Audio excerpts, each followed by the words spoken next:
Okay, so I know I'm running a little late on these, but here it is, finally the review comparison for Sailor Moon Crystals episodes 8 and 9. Since these two episodes are heavily connected, I intentionally waited so that way I could do them both at the same time. The story for these episodes go as such. Sailor V shows up and announces that yes, she is the princess that they have been looking for this entire time. Kunzai challenges Sailor Venus to meet him at the Tokyo Tower, and also getting the silver crystal from her. The other Guardians show up, and right when it looks like Sailor Moon's about to die, Tuxedo Mask leaps in, taking the shot for her. It's at this moment that Sailor Moon and Tuxedo Mask's memories come back. Turns out that Sailor Moon this whole time has been the Moon Princess, not really a surprise, but okay, and that Tuxedo Mask used to be Endymion, the Prince of Earth, and that the two were in love. And that they both died whenever the Dark Kingdom came and just completely wrecked shit on the Moon Kingdom. Sailor Moon then turns into Princess Serenity, and bursts into tears when she thinks that Tuxedo Mask has died. Her tear then takes the form of the silver crystal, and its light goes into Tuxedo Mask. Queen Beryl shows up, tells Kunzai to get the crystal, and then Kunzai goes and grabs Tuxedo Mask,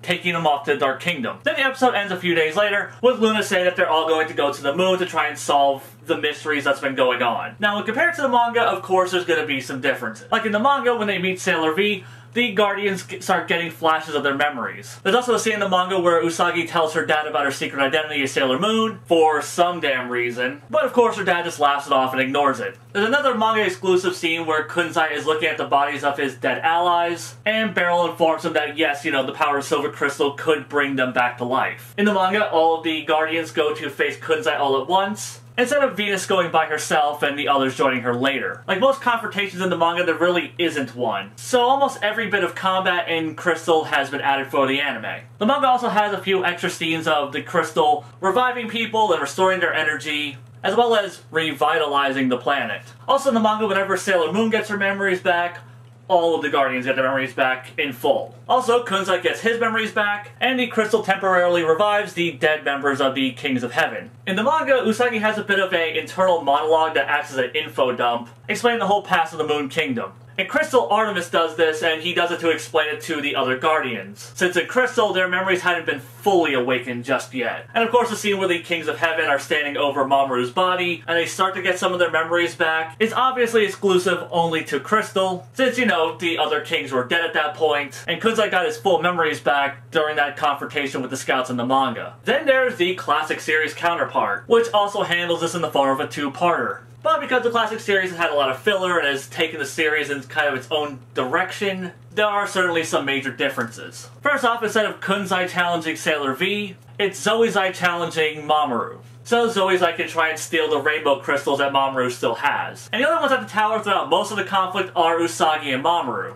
Usagi being there because she saw that Mamoru was bleeding and she just decided to follow him, because she was concerned for his well-being. Also, it's during this confrontation in the classic series that Mamoru discovers Usagi's identity as Sailor Moon, and Usagi discovers Mamoru's identity as Tuxedo Mask. Though there's a lot of changes in the classic series version, it does more or less lead to the exact same place. That being Mamoru taking a fatal blow for Sailor Moon and Tuxedo Mask memories coming back to them, and Sailor Moon's tear becoming the Silver Crystal. Though in the classic series, the Rainbow Crystals fuse with her tear to take the form of the Silver Crystal, which also wraps up the Rainbow Crystal filler. And just like in the other versions, the villains go and take Mamoru away. Though unlike the other two versions, it doesn't end with Luna telling them to go to the moon. Instead, it pretty much just ends there, setting up the Dark Endymion arc, which is what classic Sailor Moon will be doing for the next few episodes. So now that I've gone over all three versions, what did I think of them? Crystal and the manga are pretty much identical where it really counts. And the change that Crystal does make does more to help than harm the story. The action sequences are more exciting, and because it draws out the more emotional moments, those have a greater impact. And no matter which version you're enjoying,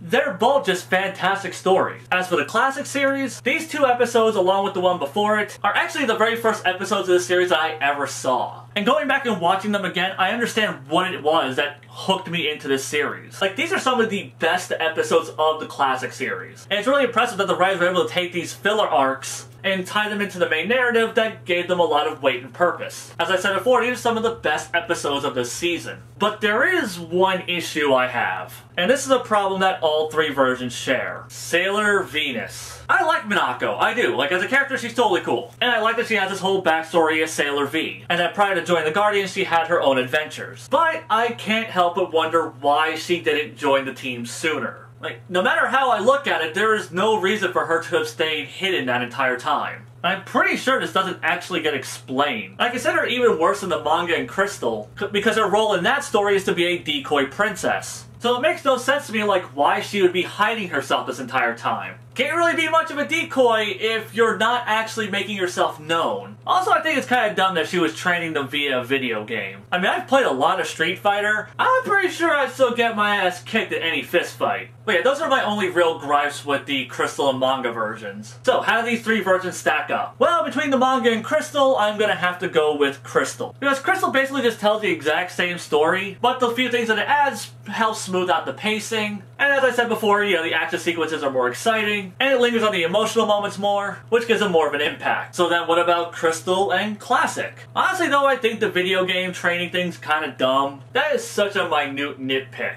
And both of these stories are pretty fantastic. And though I do personally prefer how the Classic series handled this story, you really can't go wrong with either one. So I'm just gonna go ahead and call that one a tie. So that's my thought on those episodes. No matter which version, it's fantastic across the board.